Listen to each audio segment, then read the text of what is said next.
Yo, what's up guys? Top Knot Survival here. Today I'm going to be doing a review of this knife. This is the Kershaw Select Fire. It's the blade. But, nice knife. It has to start out for the blade, I always fail. It has the Kershaw stainless blade they like to do in a lot of knives. That's stone washed metal or steel. These are just some of the knives I was reviewing today, some of the Kershaws. See, they all basically have the same exact blade color. This one's just not in the sun, there we go. But, I'm going to be rolling in this thing a lot because a lot of people know about it for some comparison, so I'm going to keep that handy.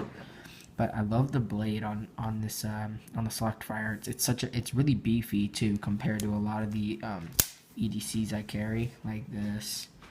It's really beefy, you know. Spine's a little thicker, but really beefy blade. And I love the kind of the drop point on it, but it just has a cool, some nice lines on the knife and all. And then you can open it like that, of course, or you can, if you flick it good, it'll come right out. There's like a molded injected plastic or nylon. It's a liner lock. See if you can focus. Right there. Liner lock. Folds that in, and then this is the big part of this is the tools.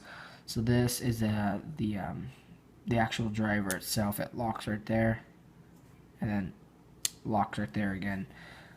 It has like a tape measure on it too, or like a measuring stick. That's on here, so that serves as two purposes. And then out on both sides of the handles, these things are on springs, these little panels, and they flap in. So you can just put your finger there to hold it out, take which one you need, and place it in here. So I'll take out one for now. These things are kind of hard to take out too sometimes, but whatever.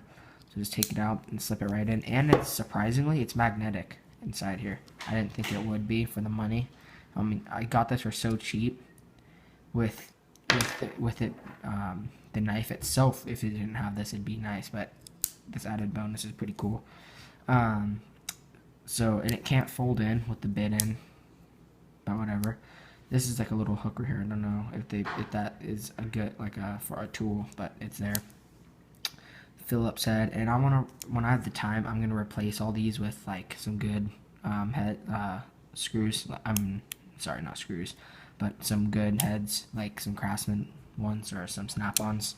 Just because every review that I've ever heard about these, or some of my friends that have them, say that this thing surprisingly never breaks. It's always the bits that break. This thing just doesn't break. So I was kind of surprised at that. So it's some good reviews on it. It folds in right there. I work on cars quite often, so this comes in handy because you always need a screwdriver. And since I'm always carrying a knife, if I don't have a screwdriver, I do now, always, because I'm always carrying a knife. So as long as I'm carrying this knife, you know, I'll always have a screwdriver on me. And then when you're done, you just flick it in, flip this out, and just slide it back in there and release it. So a cool system.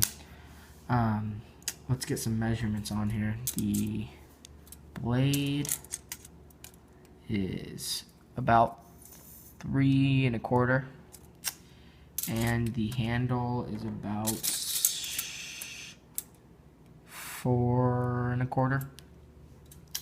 So it's a little bigger than the Zing and the Beacon, because these are both almost exactly the same 3-inch blade, 4-inch handle. It is a little bigger, but not by much. It's a lot thicker, like in the handles and the blade. Those are a lot thicker, or bulkier, but it's not too bulky. It's really nice to carry. The pocket clip is just a really beefy, just such a basic pocket clip. I love it. Like on the Zings, it has like a design and stuff. This thing is just so basic, but it's just so good, and it's beefy. Thick metal on the back there. Injected molded handle. Get a focus on there. And then down to the steel. This is a G&G Hawk design.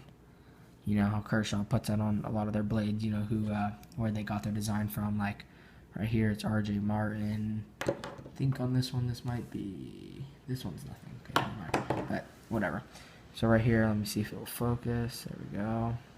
G&G Hawk design, or G plus G, that looks like. and then you get your serial number, and if it's in China, so mostly on their China knives, you know the steel. If you Kershaw people, 8CR13 MOV, Kershaw really likes to use that steel a lot. It's on a lot of their knives, and it's pretty good. As I said in my last video, there's a lot of controversy about it, but I like it. It's not terrible, and it's not bad for what it is. I think it's comparable. I think it's almost matched up to AUS 4 or AUS 6. Correct me if I'm wrong, but somewhere one of the AUS steels, maybe even AUS 8, I don't know, but it's pretty equal to it, I heard. And then with all of the Kershaws, like in my last video, on this one, it's just starting to have it on the Zing. See if I can. It's so slight you might not even be able to pick it up. Some starting right back there, but it's the rust. I'm surprised I haven't gotten any on this yet because I use this one the most. I have 2 of them, and this one you can see the rust a little bit more. That's not all rust. That's some stuff I got stuck on here, but right up here, right under the Kershaw symbol, you can see all the little specks. This stuff is just some crap I got to clean off. But this is the Kershaw beacon.